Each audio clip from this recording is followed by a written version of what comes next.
Hey there, welcome to Financial Wellness University. If this is your first time, please subscribe and hit the bell so you'll be notified for future videos. This is where we cover the basic financial basics that we should have learned coming up in school but didn't, but now we can. And today we're going to be talking about expenses and income. And in an object lesson in how to improve in each area. Stay tuned.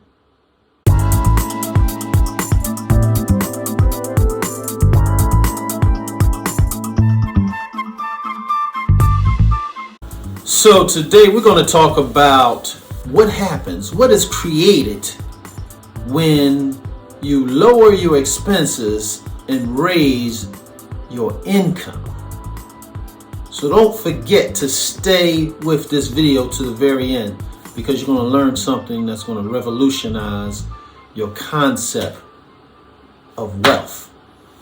Now, this is an object lesson. You can take your hands and just point your fingertips together.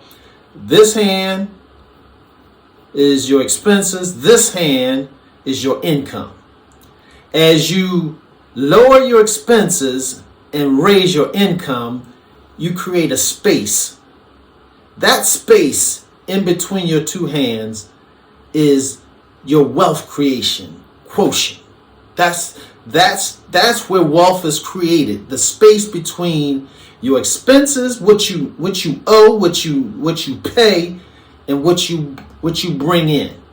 When that gap gets larger and larger, your wealth grows larger and larger.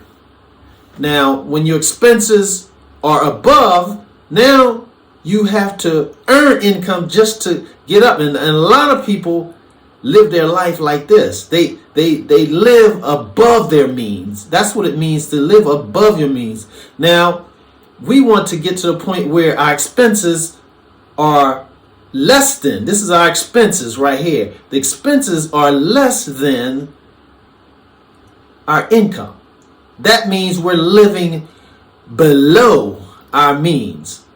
And that space that's created, if you really want to measure it, it is our net worth.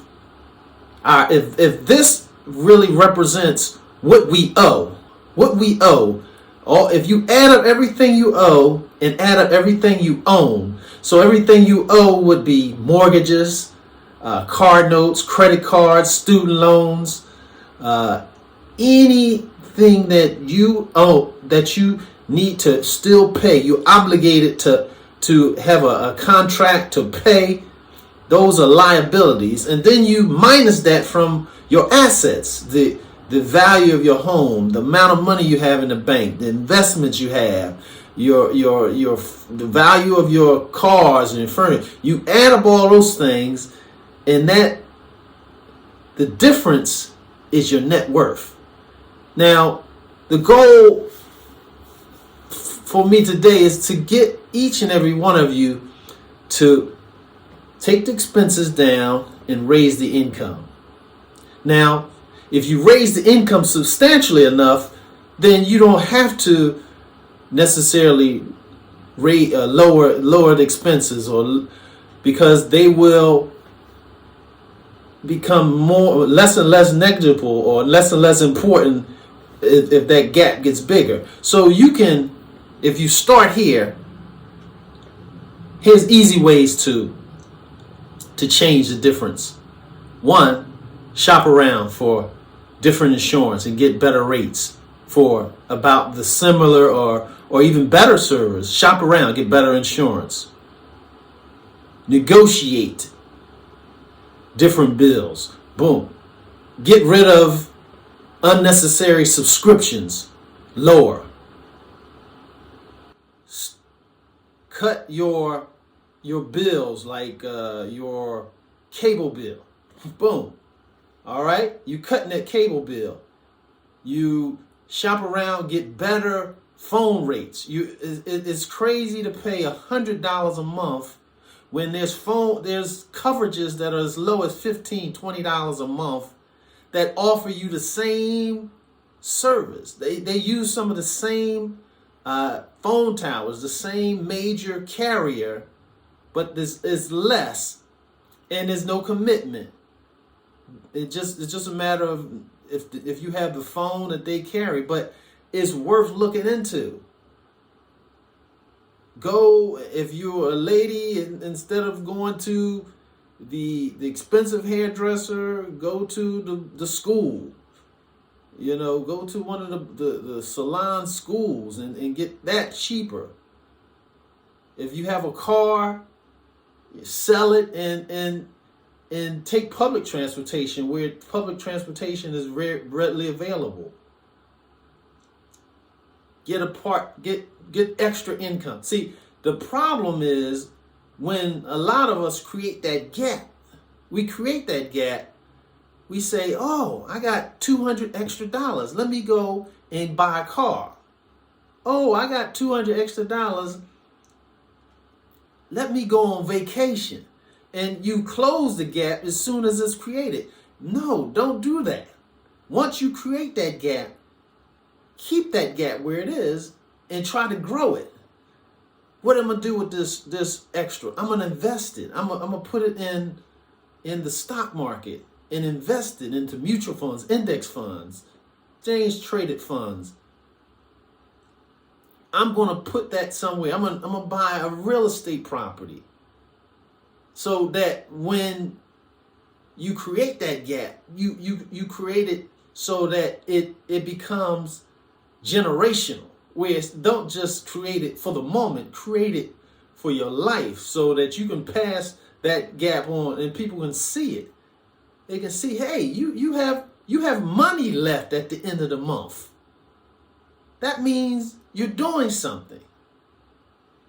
So that's the real object lesson here today.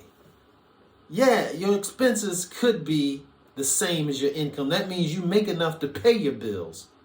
But more than often, that means that you're living paycheck to paycheck. And that means if one paycheck doesn't come, all of a sudden, the gap is to the negative rather than to the positive. And we don't want that. Use that gap to create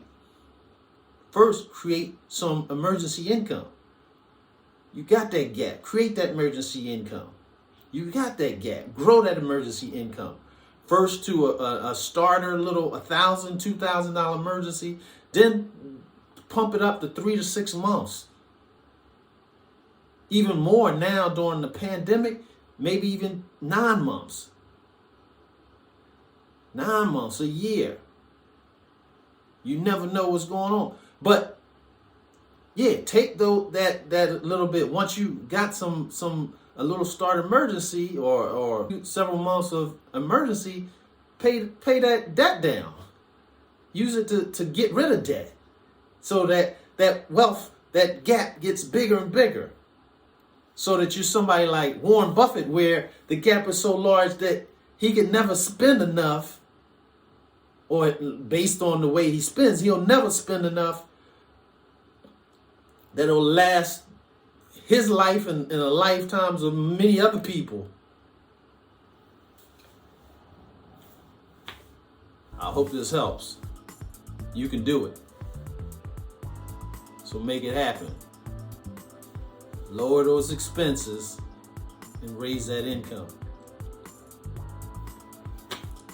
God bless.